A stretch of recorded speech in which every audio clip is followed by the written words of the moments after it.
Hi மக்களே, வணக்கம் and welcome back to Abi's home cooking channel and happy Sunday எல்லாத்துக்கும். So day 2 of 30 days பிரேக்ஃபாஸ்ட்டில் இன்றைக்கி என்ன ரெசிபின்னு பார்க்கலாமா? ஸோ இன்றைக்கி வந்து ரொம்ப சிம்பிளான ரெசிபி தான். இன்றைக்கி வந்து நம்ம டிஃபன் சாம்பார் தான் செய்ய போகிறோம். அதுக்கு தேவையான இன்க்ரீடியன்ட்ஸ் 2 உருளைக்கிழங்கு, 3 கத்திரிக்காய், 4-5 பீன்ஸு, 3 கேரட், 2 முருங்கைக்காய், 1/4 கப் பூசணிக்காய், இதெல்லாம் நல்லா சாப் பண்ணி எடுத்துக்கோங்க.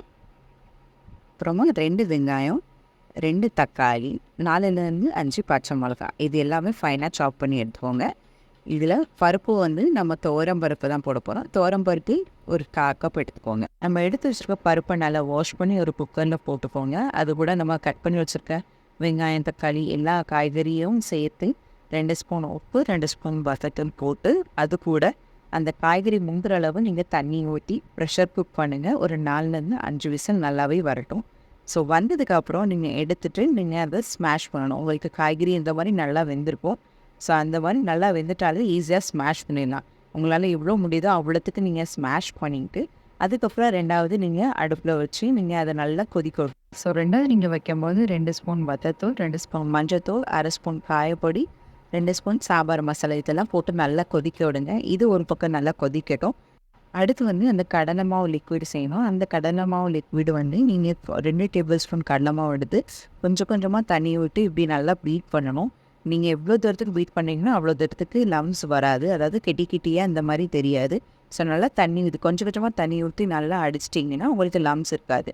அதுக்கப்புறம் அந்த லிக்விடை வந்து நம்ம அந்த சாம்பார் நல்லா கொதிக்கிற சாம்பாரில் நீங்கள் அப்படி அரிப்பு வச்சு ஃபில்டரை வச்சு நீங்கள் ஊற்றிட்டு அப்படியே கிளறி விட்டுக்கிட்டே நீங்கள் ஊற்றணும். அப்போ தான் அது கட்டியாக சாம்பாரில் வராமல் இருக்கும். இப்போ இந்த லிக்விட் ஊற்றினதுக்கப்புறம் சாம்பார் திக்காக இருக்கும். ஸோ நீங்கள் வந்து ஒரு 1/2 கப் இல்லை 1 கப் தண்ணியும் ஊற்றலாம், ஒன்றும் பிரச்சனை இல்லை.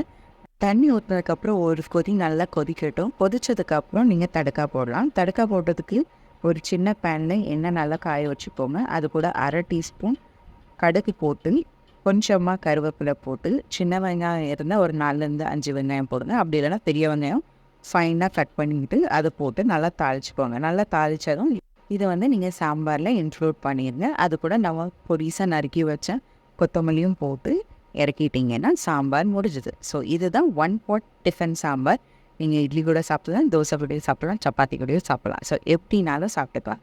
ஸோ ட்ரை பண்ணி பாருங்கள். ஸோ இந்த ரெசிபி நான் என்னோடய ஸ்டைலில் பண்ணியிருந்தேன். உங்களுக்கு பிடிச்சதா லைக் பண்ணுங்கள், ஷேர் பண்ணுங்கள், சப்ஸ்கிரைப் பண்ணுங்கள். அண்ட் கண்டிப்பாக நாளைக்கு இன்னொரு ரெசிபியோட நான் உங்களை சந்திக்கிறேன். Until then, it's bye from Abhi. Thank you for watching my video. Have a great Sunday.